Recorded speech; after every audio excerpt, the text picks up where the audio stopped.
تاسو چې کوم فرقو سره مناظرې به کولې، کوم فرقو ته چې په میدان کې ولاړ وئ، سینه به هم کولاو کړې وه او ډېر شجاعت او بهادرۍ سره به د هغوی مخې ته تاسو ولاړ وئ او هغوی ته به تاسو شکستونه ورکول. نن د تاسو نه هغه څیزونه ټول پاتې شو. بسم الله الرحمن الرحیم نحمده ونصلي علی رسوله الکریم. اما بعد، ابو خزیمه محمد صهیب حقانی، محتمم جامع خالد بن ولید رضی الله عنه، شب قدر حریم زی. معززو مسلمانانو، نن په دغه وړوکي کلیپ کې ستاسو توجه یوه همې خبرې ته راګرځومه. موږ خپله درس و تدریس کوو په مدرسه کې، خو دې خبرې ته مې ډېر زیات ضرورت محسوس کړه او یقینا چې د زړه خفګان او د زړه دوک راته راورسېده. دغه خفګان او دغه دوک د وجې نه زه مجبوره شوم چې زه دا پیغام د ټولو ملګرو ته هم او د خپلو اکابرو ته هم ورورسومه. د څو ورځو نه په سوشل میډیا باندې زموږ د اکابرو مشرانو بزرګانو، فقیه العصر، فخر احناف، استاذ المفتیین، شیخ الحدیث، شیخ القرآن، حضرت مولانا پیر مفتی گوهر علی شاه صاحب دامت برکاتهم و فیوزهم، او د میدان مناظرې بهترین شاسوار، قاطع د فرق باطلو او د علماء دیوبند سرخیل استاذ المفتیین حضرت مولانا مفتی ندیم محمودی صاحب، د هغوی په خپل منځ کې په خبره باندې داسې خفګان راغلی دی. د پیر صاحب مبارک په مدرسه کې یو ډېر لوی شیخ الحدیث دی، شیخ الحدیث حضرت مولانا محمد الله صاحب. هغوی په خپله یو درس کې د مناظرې حوالې سره څه آداب بیان کړي، څه اصول بیان کړي. نو د هغه کلیپ نه بعد بیا چې کوم دی دا حالت داسې خراب شو. د ټولو نه مخکې زه د خپلو مشرانو ته یو درخواست ورته کوم چې تاسو زمونږ مشران یئ، زمونږ اکابر یئ، او تاسو ته پته ده چې ستاسو الحمدلله د دواړو حضراتو په زرګونو متعلقین دي، محبین دي، مریدین دي او د تاسو سره مینه او محبت کوي او موږ هم د تاسو سره مینه او محبت کوو.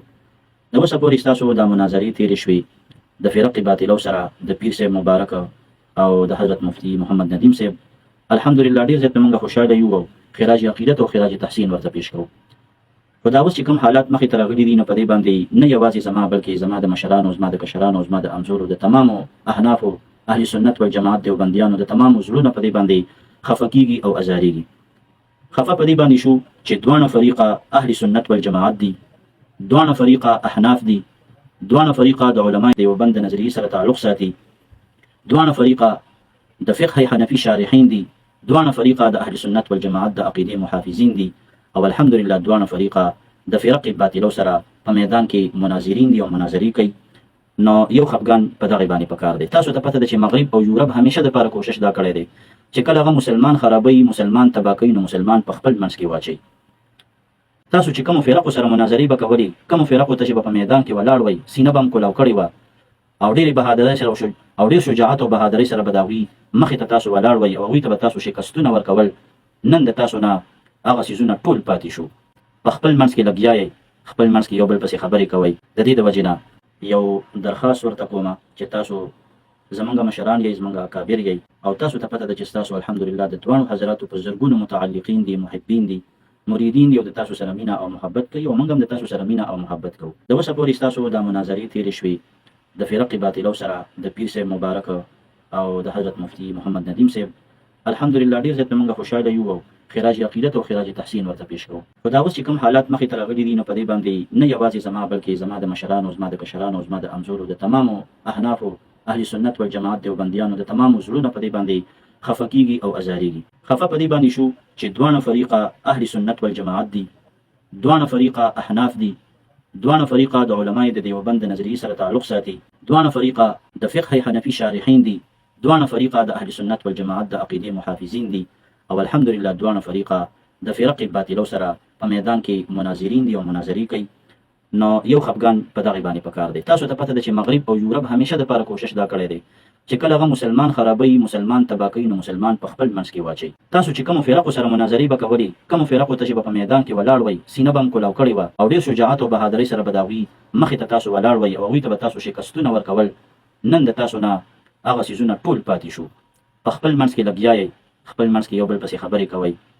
د دې د وجې نه زه تاسو ته دا یو درخواست کوم چې ګوره دا مسله په دې باندې حل کېږي. تاسو د یو بل سره په پرسنل کې رابطه وکئ، د یو بل سره کښېنئ، د یو بل سره دا خبرې خلاصې کئ. په یو مجلس کې د ورورولۍ په مجلس کې کښېنئ او د یو بل سره دا خبرې مکمل خلاصې کئ. او الله ته وګورئ، زمونږ د زړونو ته وګورئ، د خپلو کشرانو زړونو ته وګورئ. د دې سوشل میډیا باندې د یو بل پسې دا خبرې مه کوئ. یو نقصان خو د دې سره دا وشو چې سبا له تاسو میدان مناظره کې نشئ کښېناستلی. تاسو ګورئ اغیار ستاسو کلیپونه راخلي او هغه شیر کوي، اغیار راخلي ستاسو ویډیوګانې او هغه شیر کوي.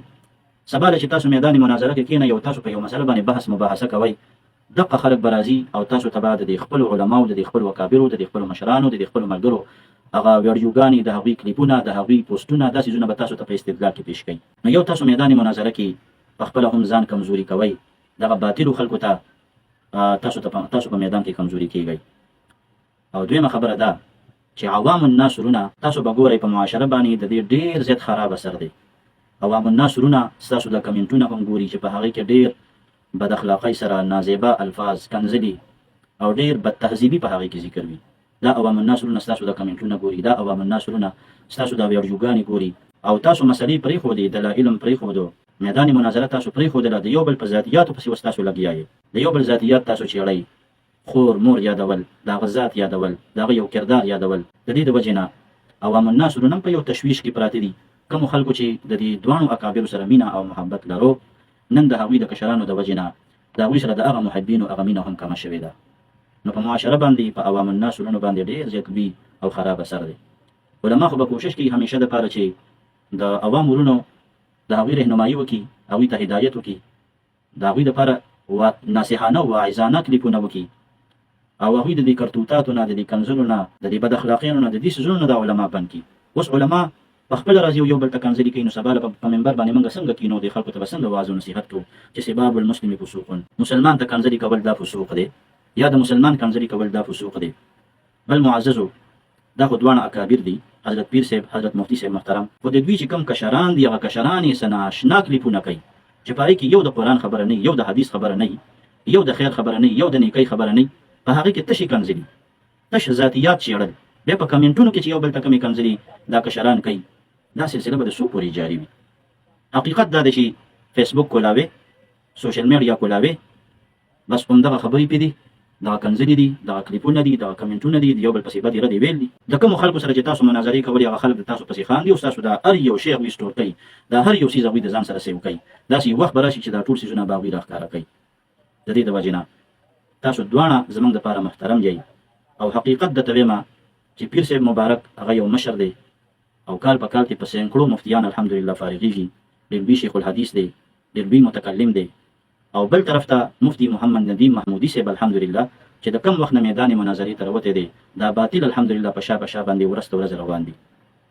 دغه پېښور علاقه کې چې کوم باطلو د علماء دیوبند او زمونږ د اکابرو پسې به کورونو ته ورتلل، ورونه به یې ورته وهل. او دغه حضرت چې پیدا شو الحمدلله، زه خو یم چې څومره شاګردان یې پیدا کړي دي الحمدلله، هر یو مفتی ندیم دی او هر یو د مفتی ندیم صاحب په شانتې کار کوي او باطل ډېر زیات مغلوبه کړو، ډېر زیات یې کمزوری کړ. انشاءالله زما د تاسو نه دا توقع ده چې تاسو په دې باندې لږ نظر ثاني وکړئ، دا خپل کشران به تاسو بند کړئ، خپل کشران به په دې باندې تاسو پویه کړئ، یو بل سره به رابطه وکړئ او د ورورولۍ په میدان کې، د ورورولۍ په مجلس کې به کښېنئ او انشاءالله او په خیر او په عافیت سره او په خوشګوار مور کې به انشاءالله تاسو د خپله مسله حل کړئ. وما علینا الا البلاغ.